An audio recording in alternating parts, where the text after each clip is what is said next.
Nah, shalom anak-anak. Hari ini kita akan belajar pendidikan agama Kristen. Nah, sebelum kita mulai pelajaran kita, mari kita bersatu dalam doa. Bapa yang bertata dalam kerajaan surga, terima kasih Tuhan atas anugerah-Mu, atas kasih-Mu yang sungguh luar biasa dalam hidup kami Tuhan Yesus.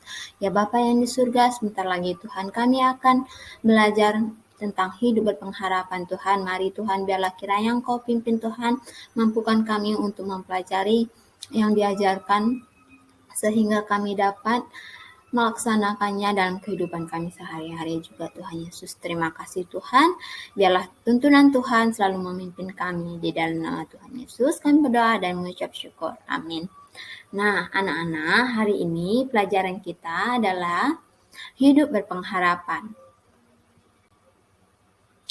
Next. Nah, tujuan dari pembelajaran kita hari ini yang pertama, memahami makna hidup berpengharapan. Yang kedua, menjelaskan pentingnya hidup berpengharapan. Dan yang ketiga, berperan aktif mengajak orang di sekitar untuk memiliki pengharapan. Nah, mari kita buka Alkitab kita di dalam 2 Korintus 4 ayat 8 Perjanjian Baru. Nah, kita akan bacakannya. Dalam segala hal kami ditindas, namun tidak terjepit, kami habis akal, namun tidak putus asa. Nah, di sini biarlah renungan kita kali ini dapat kita renungkan dalam kehidupan sehari-hari, sehingga kita dapat mengerti apa yang maksud Tuhan kerjakan dalam kehidupan kita. Nah, apa sih arti pengharapan? Dalam Kamus Besar Bahasa Indonesia, pengharapan yaitu keinginan supaya sesuatu terjadi atau menanti atau mengandalkan. Nah, kita mengandalkan sesuatu. Nah, di sini kita belajar tentang sejarah Santa Monica. Nah, Santa Monica ini adalah pelindung para perempuan.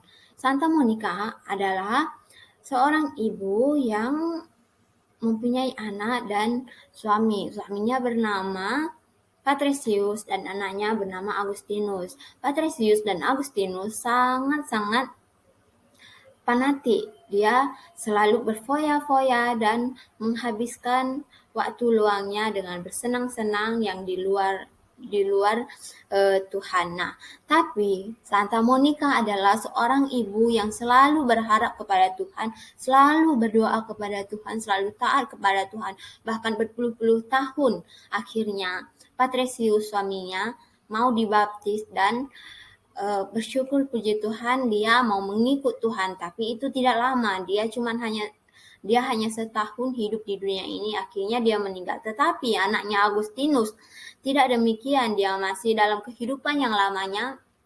Dia masih berfoya-foya, bersenang-senang, dan dia juga sering sekali membuat kesalahan-kesalahan atau kekerasan kepada orang-orang. Tetapi Ibu Monica, dia selalu berdoa, dia tekun berdoa kepada Tuhan dan menggantungkan sepenuhnya hidupnya kepada Tuhan. Sehingga suatu ketika Agustinus dilawat oleh Tuhan, dia menjadi santo, di mana kita kenal Santo Agustinus. Nah, inilah makanya orang Katolik sering menyebut Santa Monica adalah pelindung para ibu.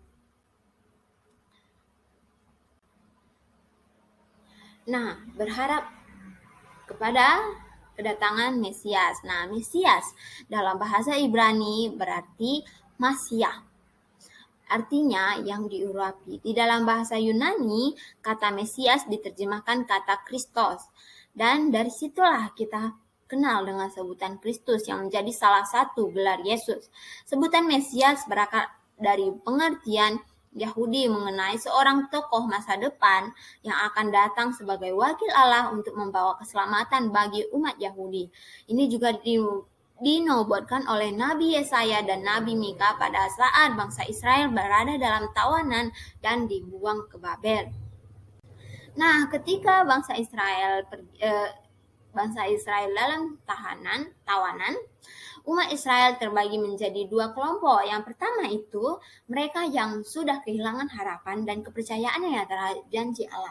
Yang kedua itu mereka yang masih percaya pada janji Allah dan tetap memiliki harapan akan kedatangan Sang Mesias yang akan membebaskan mereka dari tangan penjajahan.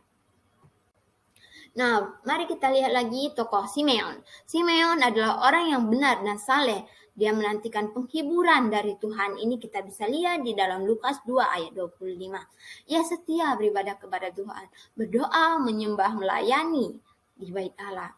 Simeon percaya pada saatnya akan tiba, dia akan melihat pemeliharaan Tuhan. Dia selalu berpegang teguh kepada Tuhan sehingga pengharapan Simeon tidak sia-sia. Suatu hari Roh Kudus menggerakkan hatinya untuk datang ke bait suci. Di sana ia bertemu dengan Maria dan Yusuf sedang ia membawa bayi Yesus. Sebagaimana aturan dalam hukum Taurat, beberapa hari setelah dilahirkan, setiap bayi laki-laki harus dibawa ke bait suci untuk dipersembahkan kepada Allah. Nah, pentingnya memiliki pengharapan. Apa sih kepentingan dari memiliki pengharapan atau apa sih keuntungan dari kita berharap kepada Tuhan? Nah, yang pertama, kita mampu bertahan dalam keadaan dan situasi sulit sekalipun. Nah, ketika kita berharap kepada Tuhan, kita mampu menghadapi keadaan sekalipun itu sulit. Nah, yang kedua, selalu tabah dan sabar menantikan janji Tuhan. Kita selalu sabar, tabah, dan terus berdoa. Nah, terus bergerak maju dan tidak meratapi keadaan. Nah, ketika kita berharap kepada Tuhan, kita terus bergerak maju dan tidak meratapi keadaan atau putus asa. Nah, apa sih kuncinya? Nah, kuncinya di sini kita harus bertekun di dalam doa. Yang kedua, berusahalah semaksimal mungkin. Semaksimal mungkin artinya sesanggup kita, semampu kita. Nah, yang ketiga, tetap lakukan yang terbaik. Nah, oleh karena itu, anak-anak, biarlah kita selalu hidup berpengharapan, berpegang teguh kepada Yesus, dan biarlah kita selalu bergantung sepenuhnya kepada Tuhan. Seperti pokok, ketika buahnya bergantung kepada pokok itu, buahnya itu tidak akan busuk. Justru buahnya itu akan menjadi manis, buahnya itu akan diminati semua orang. Nah, begitupun kita, biarlah kita selalu berpegang teguh kepada Tuhan sehingga kita dapat menjadi berkat bagi sekeliling kita dimanapun kita berada. Begitulah sekian hari ini. Nah, di akhirnya mari kita bersatu dalam doa. Tuhan Yesus, terima kasih Tuhan atas pembelajaran hari ini. Kami sudah menerima pembelajaran Tuhan, bagaimana kami hidup berpengharapan Tuhan. Biarlah kami selalu berharap kepadamu Tuhan. Tuntun kami Tuhan, sehingga kami dapat melakukan tugasmu Tuhan. Sehingga kami dapat menjadi berkat dimanapun kami berada Tuhan. Inilah hidup kami Tuhan, kami serahkan hidup kami ke dalam tangan Tuhan Yesus Kristus. Di dalam nama Tuhan Yesus Kristus kami berdoa dan mengucap syukur kepadamu. Haleluya. Amin. Terima kasih anak-anak. Tuhan Yesus memberkati. Bye.